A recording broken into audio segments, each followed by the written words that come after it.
Welcome back for another deep dive. Today we're tackling the ethics of Gottfried Wilhelm Leibniz, a thinker who, as you well know, blended philosophy and theology and even mathematics. That's right. And what makes Leibniz especially fascinating, I think, for a philosopher like yourself is that he never really laid out his ethical theory all in one place. We kind of have to piece it together from all these writings across different fields. Luckily, we have this great entry from the Stanford Encyclopedia of Philosophy on Leibniz's ethics to, guide us along the way.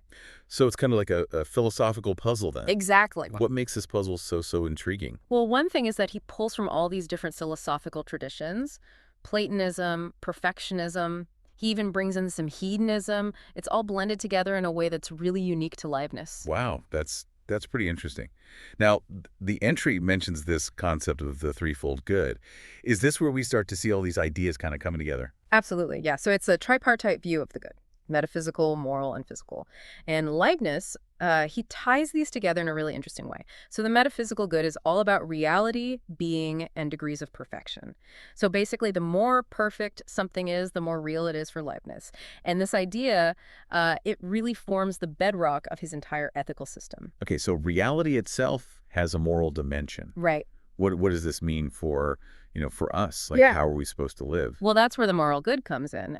For Leibniz, it's all about achieving virtue through wisdom, which leads us toward what he calls, this is great, the charity of the wise. And that's his unique conception of justice. The charity of the wise. That's definitely something I want to unpack a bit more. But before we go there, how does the physical good fit into all of this? I mean, it seems a bit removed from the metaphysical and the moral, doesn't it? Not at all. Leibniz connects physical good with pleasure, but a very specific kind of pleasure, the pleasure we get from perceiving perfection. And this can be, both sensual and intellectual.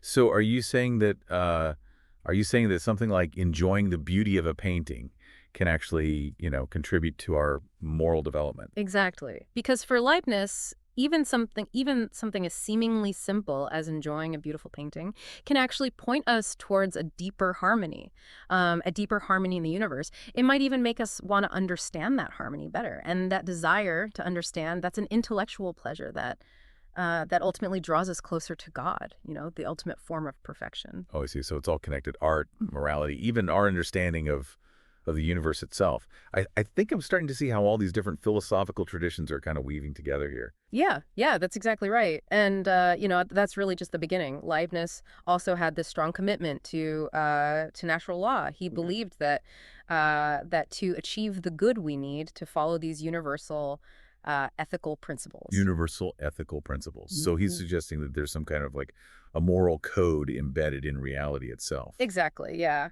And this is where his views really diverge from some of his contemporaries, like Hobbes and Pufendorf.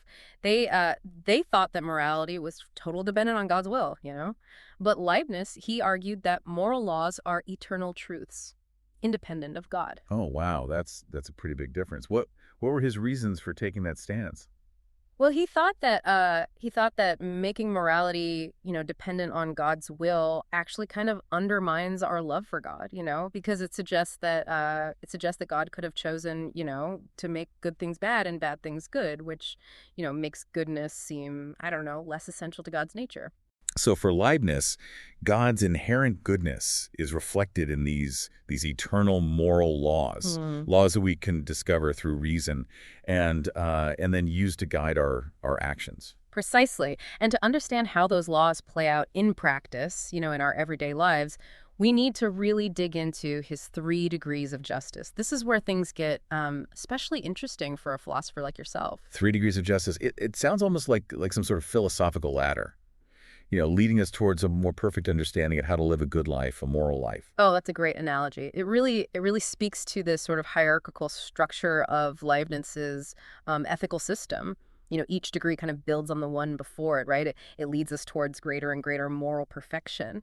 And he actually draws on Roman legal principles to sort of flesh these out, these degrees. And he starts with what he calls strict right, or sexistus strictum. Strict right. Okay. So what does that involve? Is it just about following the letter of the law? It's definitely, foundational to any just society, right? Hmm. Think of it as the basic, like, requirements for peaceful coexistence, not harming others, respecting their property, honoring agreements, things like, not stealing, not murdering, the essential thou shalt nots, I guess you could say, the things that Yeah. keep society from falling apart, ensure this basic level of social order. Right, right, the non-negotiables. Hmm.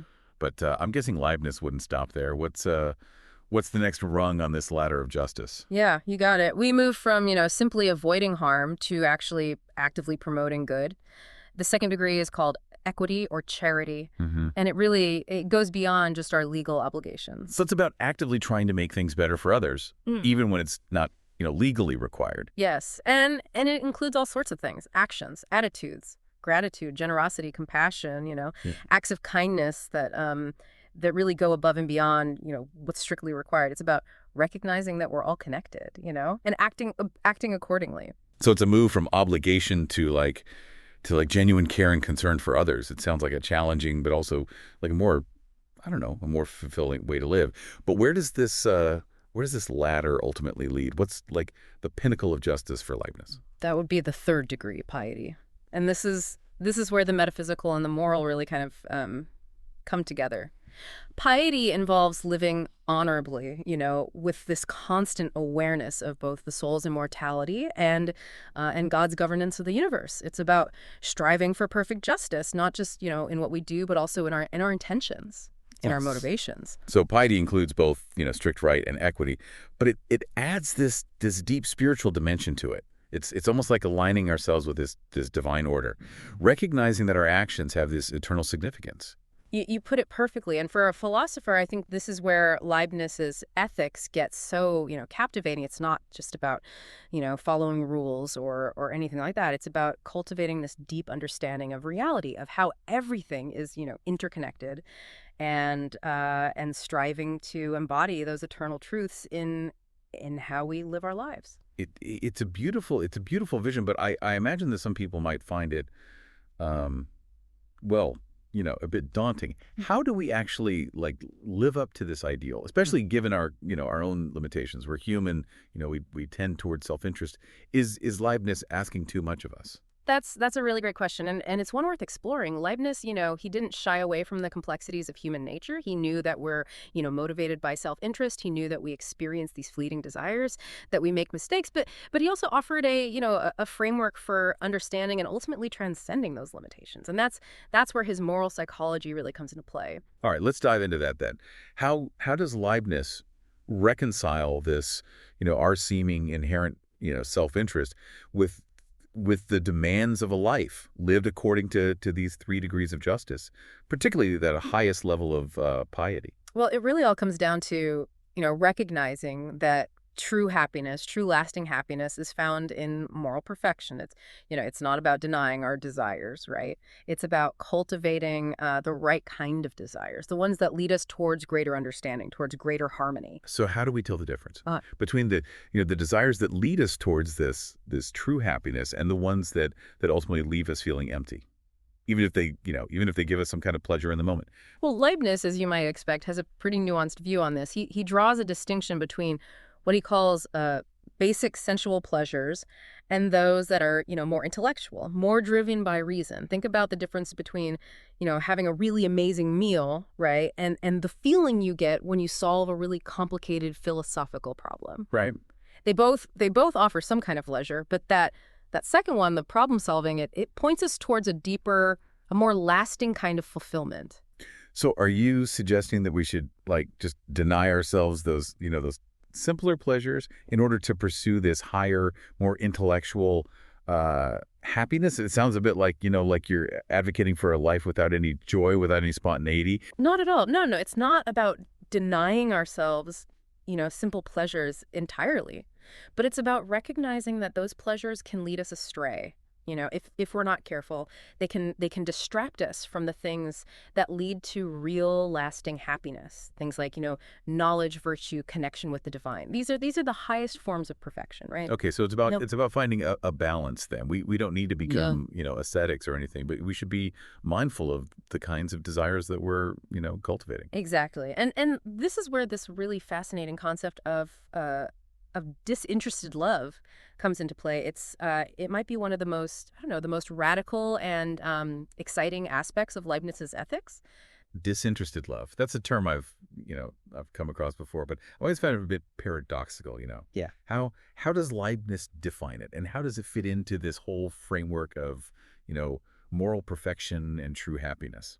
Yeah, it definitely sounds like we're getting into some pretty deep philosophical waters here. Disinterested love. It's a concept that almost seems to like go against our normal understanding of love. So how does Leibniz, square this with his whole idea that we're driven by self-interest at the end of the day?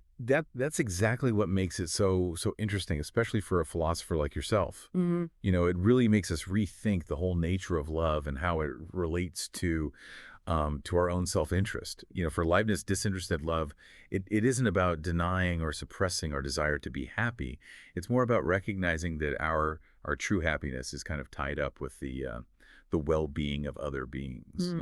So it's not about like selflessness, Yeah. like completely forgetting about our own needs or desires. It's about a more expansive view of what self-interest really is. Exactly. It's like a more enlightened self-interest, if you will. Leibniz is saying that real happiness, the kind that isn't fleeting, the kind that doesn't depend on, things outside of us, it comes from taking real pleasure in the perfection of another being. So we find joy in their well-being, not because it, directly benefits us, but because we see their inherent worth.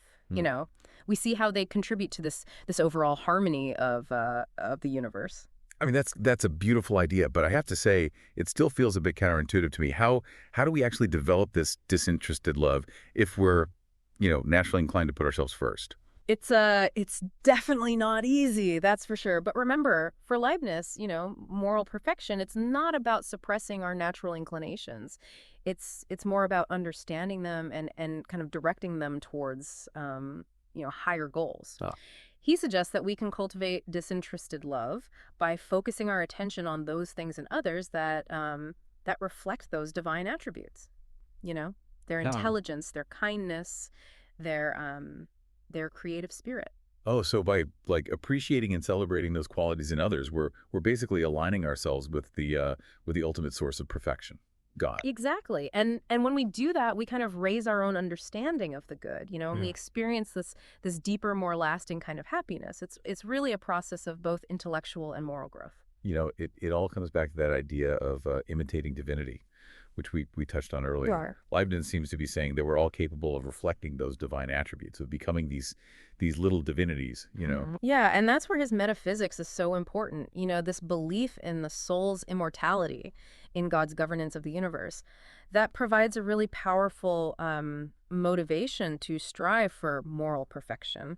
If we know that our actions have this eternal significance, that virtue leads to lasting happiness, well, it helps us to resist those little temptations that can lead us astray. Right. It's like having this cosmic safety net, right? Mm. Knowing that even when we mess up, even when we fall short of our ideals, there's still this greater purpose guiding us towards the good. Exactly. And that knowledge can be so empowering. It gives us, the courage to pursue those difficult but ultimately, rewarding paths that lead to both personal and collective flourishing. This has been a really insightful look into Leibniz's ethical system, and I have to say, I'm feeling a sense of, I don't know, like awe and possibility. Awe at just how deep and complex his thinking was, but also possibility, because he really offers us this way forward. A way to make sense of our lives and strive for something truly meaningful. I couldn't agree more, and I think that's the beauty of engaging with a philosopher like Leibniz. His ideas challenge us to think differently, to see the world in a new way, to see how everything's connected, and to really appreciate our own potential for greatness. Absolutely. And on that note, we've reached the end of our deep dive. But before we go, we wanted to leave you with a question to think about, something to ponder, something that builds on everything we've talked about today. If, as Leibniz says, we are all little divinities reflecting, God's perfection in our own unique ways, what does that say about our responsibility to create a more just, a more harmonious world? How can we, both as individuals and as a society, live up to that potential? We encourage you to, to keep exploring these ideas, see where your own philosophical journey takes you. Until next time, keep diving deep.